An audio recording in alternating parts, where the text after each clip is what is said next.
त्यामध्ये जी परिस्थिती निर्माण झालेली आहे शिक्षणाच्या बाबतीत, सुरुवातीला नीटचा पेपर फुटला, नंतर महाराष्ट्रामध्ये टीईटीचा पेपर फुटला। नीटचा पेपर फुटल्यानंतर देशातील जवळपास उच्च शिक्षण घेणाऱ्या 20 मुलांच्या आत्महत्या झालेल्या आहेत। काक्रोच जनता पार्टीचे संस्थापक अभिजित जिपके जंतर मंतरवर त्यांचं आंदोलन सुरू आहे आणि त्या आंदोलनामध्ये त्यांची मागणी आहे की देशाचे केंद्रीय मंत्री धर्मेंद्र प्रधान यांचा राजीनामा द्या। पण आतापर्यंत सरकारला कुठल्याही प्रकारची जाग आलेली नाही। वारंवार पेपर फुटीमुळे मुलं उच्च शिक्षण घेणारे डिप्रेशन मध्ये गेलेले आहेत आणि या सगळ्या च्या सुरून हा भारतीय जनता पक्षाकडेच जातो अशी परिस्थिती निर्माण झालेली आहे। नीटचा पेपर फुटला, त्याची चौकशी सुरू झाली आणि त्या चौकशीमध्ये भाजपच्या संपर्कात असलेल्या लोक हे आरोपी बनलेले आहेत। इकडे टीईटीचा पेपर फुटला, स्वतः भारतीय जनता पक्षाचे आमदार त्यांनी विधानसभेमध्ये सुधीर भाऊ मुनगंटीवार यांनी मुद्दा मांडला की तुम्ही आग्र्यावरून पेपर छापल्या आणि बिहारचे लोक आरोपी सापडले पेपर फुटीमध्ये।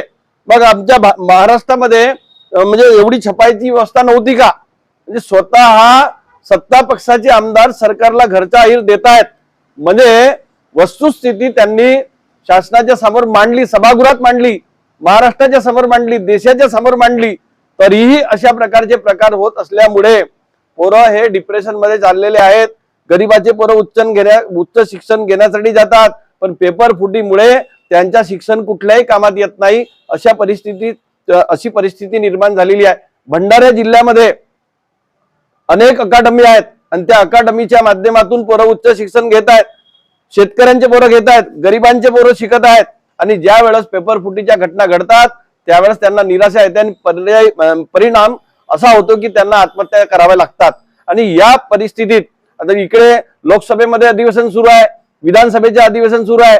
दोनही अधिवेशनामध्ये हे विषय आल्यानंतरही सरकारला कुठल्याही प्रकारची जाग येताना दिसत नाही आणि म्हणून भंडारा जिल्ह्यामध्ये सुद्धा आम्ही हा निर्णय घेतला की आता आमच्या पोरांनी उच्च शिक्षण घेऊ नये का आणि त्यासाठी त्यांच्या पाठीशी आम्ही खंबीरपणे उभं राहायला पाहिजे। म्हणून गेल्या 2-3 दिवसापासून आम्ही शासनाचे लक्ष केंद्रित करण्यासाठी ही योजना आखत आहोत। माझी शासनाला आपल्या सगळ्यांच्या माध्यमातून विनंती आहे की देशामध्ये नीट पेपर फुटीच्या, टीईटी पेपर फुटीच्या ज्या घटना घडलेल्या आहेत त्याचे पडसाद आमच्या जिल्ह्यात सुद्धा उमटले आहेत। पोरं डिप्रेशन मध्ये आहेत। मी अनेक ठिकाणी अकादमीच्या संस्थापकाशी चर्चा केल्या, त्यांचं सुद्धा म्हणणं असं आहे की ऑनलाईन परीक्षा बंद झाली पाहिजे। या ऑनलाईन परीक्षेमुळे एक पोरगा परीक्षेला बसतो आणि दुसरा सोडवतो, अशा प्रकारची स्थिती निर्माण होते आणि जे चांगले पोरं अभ्यास करणारे आहेत ते मागे राहून जातात आणि त्यामुळे त्यांना उच्च शिक्षण घेण्यापासून वंचित राहण्याची वेळ आलेली आहे।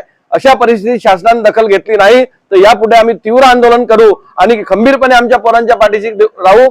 या जिल्ह्यामध्ये जे उच्च शिक्षण घेणारे मुलं आहेत त्यांच्या अनेक समस्या आहेत, ज्या समस्याचं निवेदन आम्ही मुख्यमंत्र्याला मान्य जिल्हाधिकाऱ्याच्या मार्फत देणार आहोत आणि त्या समस्या मुख्यमंत्र्यांनी, राज्य सरकारनी, केंद्र सरकारनी सोडवाव्या अशी आमची मागणी आहे। माझी आपल्या माध्यमातून पोरांना विनंती आहे की तुम्ही म्हणजे या प्रकरणाला धरून डिप्रेशन मध्ये जाऊ नका।